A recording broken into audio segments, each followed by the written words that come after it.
Item ಯಾವುದೇ ಇರಲಿ try ಮಾಡಿ ಆಚಿ ಚಿಕನ್ ಮಸಾಲಾ. ಆಚಿ ಚಿಕನ್ ಮಸಾಲಾ ಸರ್ ನನಗೆ ಅಂದರೆ ಇದರಲ್ಲಿ ನಾನೊಂದು ಕ್ಯಾಮಿಯೋ ಪ್ಲೇ ಮಾಡ್ತಾ ಇದ್ದೀನಿ, ಒಂದು ಇಂಪಾರ್ಟೆಂಟ್ ರೋಲ್. ಆ್ಯಂಡ್ ಇದರ ಪೋಸ್ಟರಿಂದ ಹಿಡಿದು ಇದರಲ್ಲಿರುವಂಥ ಟೈಟಲಿಂದ ಹಿಡಿದು ಎಲ್ಲದೂ ಕೂಡ ಅವ್ರ ಹೆಸರಲ್ಲಿರೋದು. ಆ್ಯಂಡ್ ನನಗೆ ಅದು ಗೊತ್ತಿತ್ತು ಕೂಡ. ಆ್ಯಂಡ್ ಈ ಸಿನಿಮಾ ಮಾಡಿದ್ಮೇಲೆ ಅಂದರೆ ನೀವು ಒಂದು ಆಗ ಪ್ರಶ್ನೆ ಕೇಳಿದ್ರೆ ಅಂದರೆ ನಾ ಬಂದಮೇಲೆ ಇರು ಸುಮರ್ಸ್ ಆಯ್ತಾ ಅಂತ. ಆ್ಯಂಡ್ ನಾನು ಇವರ ಮೊದಲ ಚಾಯ್ಸ್ ಆಗಿರಲಿಲ್ಲ, ನನಗಿಂತ ದೊಡ್ಡ ನಟರು ಇವರ ಮೊದಲ ಚಾಯ್ಸ್ ಆಗಿತ್ತು. ಬಟ್ ಬೇರೆ ಬೇರೆ ಕಾರಣಗಳಿಂದ ಅವ್ರು ಆಗದೇ ಇದ್ದ ಕಾರಣಕ್ಕೆ ಕೊನೆಗೆ ನಾನು ಬಂದಿತ್ತು. ಹಾಗಾಗಿ ಆ ರೋಲ್ ಮೊದಲಿಂದ ಇತ್ತು. ಇಟ್ಸ್ ನಾಟ್ ದ್ಯಾಟ್ ಅದೊಂದು ಪಾತ್ರ, ಅದು ಬರವಣಿಗೆಯಲ್ಲೇ ಆ ಒಂದು ಪಾತ್ರ ಇದೆ. ನನಗೆ ಏನು ಸರ್, ನಾನಿಲ್ಲಿ ಕಾಂಪಿಟೇಷನ್ ಮಾಡೋಕ್ಕೆ ಬಂದಿಲ್ಲ ಸರ್, ಯಾರ ಜೊತೆನೂ ಕಾಂಪಿಟೇಷನ್ ಇಲ್ಲ. ನಾವು ಸಿನಿಮಾ ಮಾಡ್ತಾ ಇದ್ವಿ. ಆ್ಯಂಡ್ ನಾನು ಟೆಕ್ನಿಷಿಯನ್ ಫಸ್ಟು. ನನಗೂ ಗೊತ್ತು ಒಬ್ಬ ಮನುಷ್ಯ ಒಂದು ಸಿನಿಮಾ ಮಾಡೋದಕ್ಕೆ ಎಷ್ಟು ಶ್ರಮ ಪಡ್ತಾನೆ, ಎಷ್ಟು ಬದುಕುಗಳು ಅದರಲ್ಲಿ ಇನ್ವಾಲ್ವ್ ಆಗಿದೆ ಅಂತ.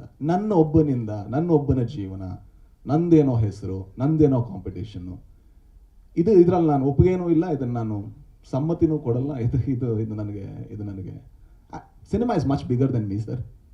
ನನ್ನ ಹೆಸರು ಹಾಕಿಲ್ಲ, ನಂದು ಏನು ಹಾಕಿಲ್ಲ ಅಂದರೂ ಕೂಡ ಯಾರೂ ಬರಲ್ಲ ನನ್ನ ಕಡೆಯಿಂದ, ಗ್ಯಾರಂಟಿ. ಮುಂದಿನ ಸಿನಿಮಾಗಳಲ್ಲಿ ಗ್ಯಾರಂಟಿ ಯಾರೂ ಬರಲ್ಲ, ಯಾಕಂದರೆ ಸಿನಿಮಾ ದೊಡ್ಡದು, ನಾವು ಅದನ್ನು ಕಲ್ತವರು. I think it's very unfortunate that we are speaking about this. ಒಬ್ಬ ಕುಂದಾಪುರದಿಂದ 9ನೇ ಕ್ಲಾಸಲ್ಲಿ ಮನೆ ಬಿಟ್ಟು ಓಡಿ ಬಂದು ಇವತ್ತೊಂದು ಇಷ್ಟು ದೊಡ್ಡ ಸಿನಿಮಾ ಮಾಡಿ, and we are speaking about ಅದರ ಕ್ವಾಲಿಟಿ. ನೋಡಿ ಸರ್, ಇಡೀ ಇಂಡಿಯಾ ನೋಡುವಂಥ ಒಂದು ಸಿನಿಮಾ ಮಾಡಿ ನಾವು ಮಾತಾಡ್ತಾ ಇರುವಂಥ ಇಶ್ಯೂ ಇದಾಗಿದೆ ಅನ್ನೋದಿದೆಯಲ್ವಾ. It's so sad. ಅವ್ರ ಹತ್ರ ಅವ್ರೇನಾದ್ರು ಸಿಟ್ಟಿಲ್ಲ ಅಂದರೆ ನಾನು ಒಂದ್ಸಲ ಕೂತ್ಕೊಂಡು ಅವ್ರ ಜೊತೆ ಮಾತಾಡಬೇಕು. ಅಂದರೆ ಮನುಷ್ಯರ ಥರ ಮಾತಾಡಿದ್ರೆ ಮಾತ್ರ. ಮನುಷ್ಯತ್ವ ಇಂಪಾರ್ಟೆಂಟ್. ಹಾಗೆ ಮಾತಾಡಿದ್ರೆ ನಾವು ಮಾತಾಡ್ಬೋದೋ ಏನೋ. ಯಾಕಂದರೆ this is so sad sir. ಏನು ಸರ್ ಕಾಂಪಿಟೇಷನು? ಯಾವ ಕಾಂಪಿಟೇಷನು ಹೇಳಿ? ನಂದೊಬ್ಬಂದ ಸಿನಿಮಾ ಸರ್. ಆ ಹುಡುಗಿರು ಮಾಡಿಲ್ವಾ? ಮಿತ್ರ ಸರ್ ಮಾಡಿಲ್ವಾ? ಹೆಂಗೆ ಕಾಣಿಸ್ತಾರೆ ಮಿತ್ರ ಸರ್? ಎಂಥ ಒಳ್ಳೆ ಕಲಾವಿದ. ಶ್ರೀಧರ್ ಸರ್ ಮಾಡಿಲ್ವಾ ಸರ್? ಅವ್ರು ಎಷ್ಟು ಜನ ನೋಡಿದ್ದಾರೆ? ಏನು ಸರ್ ಅವ್ರಿಗಿಂತ ದೊಡ್ಡ ಕಲಾವಿದನ ಸರ್ ನಾನು? ಅವ್ರದ್ದು ಹೆಸರಿದೆಯಾ ಸರ್ ಪೋಸ್ಟರಲ್ಲಿ? This is so unfortunate sir. This is ತುಂಬ ಜನ ಕೇಳ್ತೀವಲ್ವಾ, ಯಾಕೆ ನಮ್ಮ ಇಂಡಸ್ಟ್ರಿ ಉದ್ಧಾರ ಆಗಲ್ಲ ಅಂತ. ಒಂದು ಕಾರಣ ಇದು ಕೂಡ. ಯಾಕಂದ್ರೆ ನಾವು ಕೊಲಾಬರೇಷನ್ ಇಲ್ಲ ಸರ್. ನನಗೆ ಈ ಸಿನಿಮಾದಲ್ಲಿ ಪ್ರಜ್ವಲ್ ದೇವರಾಜ್ಗೆ ದೊಡ್ಡ ಹೆಸರು ಬಂದರೆ ನಾನು ಬಹಳ ಖುಷಿ ಸರ್. ಕನ್ನಡಕ್ಕೆ ಇನ್ನೊಬ್ಬ ನಟ, ಮತ್ತೊಬ್ಬ ಇನ್ನೂ ದೊಡ್ಡ ಸ್ಟಾರ್ ಆಗಿ ಬೆಳೆದ. ಮಿತ್ರ ಸರ್ಗೆ ಏನಾದರೂ ಹೆಸರು ಬಂದರೆ I am so proud, I am so happy. ಯಾಕಂದರೆ ಆ ಕಲಾವಿದ ಡಿಸರ್ವ್ ಮಾಡ್ತಾನೆ.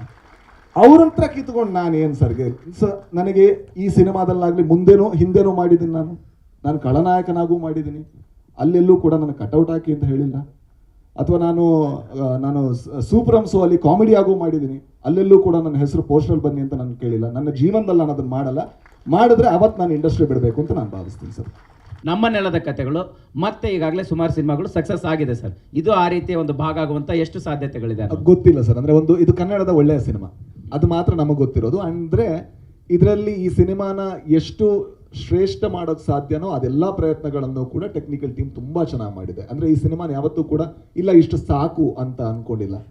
ಮತ್ತೆ ಏನಾದರೂ ಪಾಲಿಷ್ ಮಾಡೋದು, ಮತ್ತೆ ಬ್ಯಾಕ್ಗ್ರೌಂಡ್ ಸ್ಕೋರ್ ಕೆಲಸ ಮಾಡೋದು, ಮತ್ತೆ ಸೌಂಡ್ ಇದು ಮಾಡೋದು.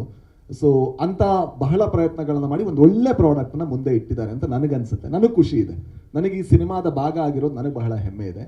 ಆದರೆ ಆ ಪ್ಯಾನ್ ಇಂಡಿಯಾ ಕಾನ್ಸೆಪ್ಟಲ್ಲಿ ನಾವು ಲೈಟ ಬುದ್ಧ ಫಿಲ್ಮ್ಸಲ್ಲೂ ನಂಬಲ್ಲ, ಇವರಿಗೂ ನಂಬಿಕೆ ಇಲ್ಲ. ಅಂದರೆ ಒಂದು ಒಳ್ಳೆ ಸಿನಿಮಾ ಆದರೆ ಕ್ವಾಲಿಟಿ ಮೇಲೆ ಅದು ಟ್ರಾವೆಲ್ ಆಗಬೇಕು, ಬಿಟ್ಟರೆ ನಾವು ಫೋರ್ಸ್ ಮಾಡೋಕ್ಕೆ ಬಹಳ ಕಷ್ಟ. ಈಗ ನಾನು ಕೇಳಿದೆ, ಮದರ್ ಪ್ರಾಮಿಸ್ ರಿಲೀಸ್ ಆಗಿದೆ, ಬಹಳ ಚೆನ್ನಾಗಿದೆ ಅಂತ ನನಗೆ ರಿವ್ಯೂಗಳು ಬಂತು. ಸೊ ಅಂಥ ಸಿನಿಮಾಗಳು ಬಂದು ಅದು ಬೇರೆ ಕಡೆ ಟ್ರಾವೆಲ್ ಆಗಬೇಕು, ಅದರ ಕ್ವಾಲಿಟಿ ಮೇಲೆ ಜನ ಅದನ್ನು ತಗೊಂಡು ಹೋಗಬೇಕು.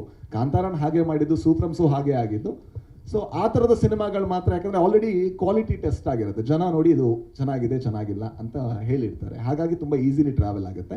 ಅದೇ ಒಳ್ಳೆ ವಿಧಾನ ಅಂತ. ಇದು ಅಪ್ಪಟ ಕನ್ನಡದ ಸಿನಿಮಾ ಸರ್. ಅಂದರೆ ಕರಾವಳಿ ಸರ್, ಆ ಭಾಗದ ಕಥೆಗಳು, ಆ ಸಂಸ್ಕೃತಿ ನಿಮಗೆ ತುಂಬ ಅಂದರೆ ಮೂಲದಿಂದ ಗೊತ್ತಿರುವಂಥದ್ದು.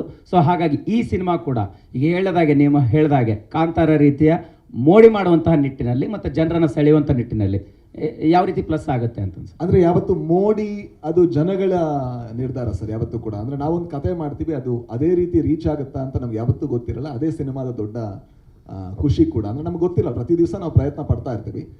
ಈ ಸಿನಿಮಾದ ಬೆಸ್ಟ್ ಏನು ಅಂತ ಹೇಳಿದ್ರೆ, ಈ ಸಿನಿಮಾನ ನಾನು ನಿರ್ಮಾಪಕನಾಗಿ ನಿರ್ದೇಶಕನಾಗಿ ನನಗೆ ಮಾಡೋದಕ್ಕೆ ಸಾಧ್ಯ ಆಗ್ತಿರ್ಲಿಲ್ಲ. ತುಂಬ ಚಾಲೆಂಜ್ಗಳಿತ್ತು ಇದರಲ್ಲಿ. ಯಾವುದ್ಯಾವುದೋ ಪ್ರಾಣಿಗಳ ಜೊತೆ ಡೀಲ್ ಮಾಡಬೇಕು, ಅದು ರೇಸ್ ಅಂತೆ, ಇನ್ನೊಂದಂತೆ, ಮತ್ತೊಂದಂತೆ, ಬಹಳ ಕಷ್ಟ. ಅದನ್ನು ನೆನಪಿಸ್ಕೊಂಡ್ರೆ ನೋಡ್ತಾ ಇರೋದನ್ನ ಇಮ್ಯಾಜಿನ್ ಮಾಡಿಕೊಂಡ್ರೆ ಬಹಳ ಕಷ್ಟ ಆಗುತ್ತೆ. ಅದೆಲ್ಲದ ಆ ಒಂದು ಕಾರಣದಿಂದ ಅಷ್ಟು ಟೈಮ್ ತಗೋತು. ಅಂದರೆ ಇದು ಬಹಳ ಇದು ಸುಲಭವಾಗಿ ಮಾಡುವಂಥ ಸಿನಿಮಾ ಅಲ್ಲ, ಇದು ಸೂಪರ್ ಸೋ ಅಲ್ಲ. ಅಂದರೆ ಒಂದು ಜಾಗದಲ್ಲಿ ಹೋಗಿ ನಾವು ಶೂಟ್ ಮಾಡ್ಕೊಂಡು ಬರ್ತೀವಿ ಅನ್ನೋದಕ್ಕೆ ಇದರಲ್ಲಿ ಬಹಳಷ್ಟು ಲೇಯರ್ಗಳ ಕೆಲಸ ಇದೆ. ಸೊ ಅದನ್ನು ಮಾಡಿರೋದಕ್ಕೆ ನಾನು ಮೊದಲಿಗೆ ಇವರಿಗೆ ಹ್ಯಾಟ್ಸ್ ಆಫ್ ಹೇಳ್ತೀನಿ, ಒಬ್ಬ ಕನ್ನಡದ ಒಬ್ಬ ಪ್ರೇಕ್ಷಕನಾಗಿ. ಸೊ ಈ ಥರದ ಪ್ರಯತ್ನಗಳಾಗಬೇಕು. ಈ ಥರದ ಪ್ರಯತ್ನಗಳು ಯಾವಾಗಾದರೂ ಕೂಡ ನಾನು ಜೊತೆಗೆ ನಿಲ್ತೀನಿ, ಅದು ಏನೇ ಆದರೂ ಪರವಾಗಿಲ್ಲ, ಅದು ಕೊನೆ ತನಕ ಜೊತೆಗೆ ನಿಲ್ತೀನಿ.